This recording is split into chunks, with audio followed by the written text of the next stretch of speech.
The Note 10 was a great addition to the Galaxy Note lineup back in September 2019 when it was launched, but now that a few months has passed and the phone isn't the newest one anymore, how does it hold up? Well, let's find out. Starting from the beginning on why I even decided to pick this bad boy was its design. Sure, that hole punch on the screen is a bit on the way, but it's definitely better than having a notch. In my opinion, the design and the colors available for this Note 10 was definitely great. I personally waited 3 weeks for these Aurora colors, which even today I still think it looks awesome. And as for my preferences, I tend to like phones that are not so rounded, so all in all, this choice was spot on. Coming on to the display, well, here is where it kind of falls a little bit down. Previously to this Note 10 I had a Galaxy S8 Plus, and from the size point it was kinda the same. The screen on it was a little smaller, but the resolution on the S8 Plus was definitely higher. It had up to 2K and the Note 10 has only 1080p. While its bigger brother, the Note 10 Plus, it has 4K resolution. So in the end, the Note 10 compared to the bigger brother got a bit of a downgrade, not only in size but also in specs.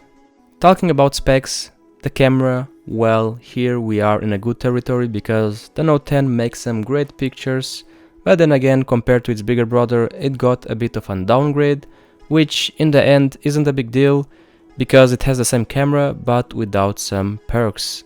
It misses time of flight camera and illuminator sensor. Again, not a big deal, but a slight downgrade from the bigger brother.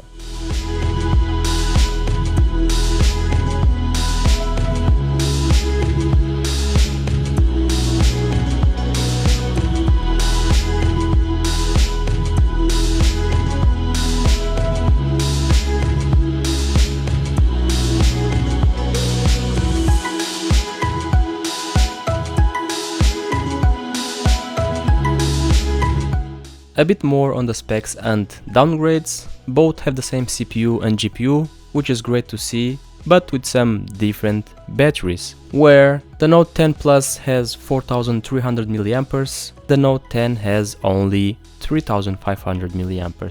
And here's where I have my biggest problem till this day. For such a processor and such a good display, this battery is definitely way too small and barely gets you through a day of work, which is a shame because it's such a good device, but in the end it struggles to be alive at the end of the day.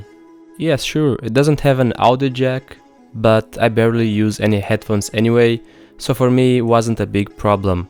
Of course they could have an audio jack adapter, but well, that's another story. But I have to confess that sometimes I needed to use headphones and couldn't because, well, the adapter wasn't in the box.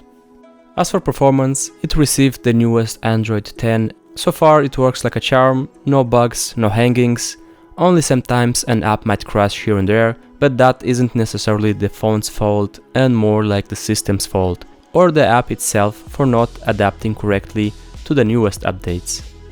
So to sum this up, it's still a great choice to go for because the price dropped a lot and it's a great device to have it with you. Will also work and receive updates for the next years. I didn't talk much about the pen, but hey, everyone knows that Samsung makes some great slick pens which always work precisely without any problems. But that was it guys, I hope you enjoyed the video. If you did, don't forget to leave a like and subscribe if you haven't yet. See ya, till the next one.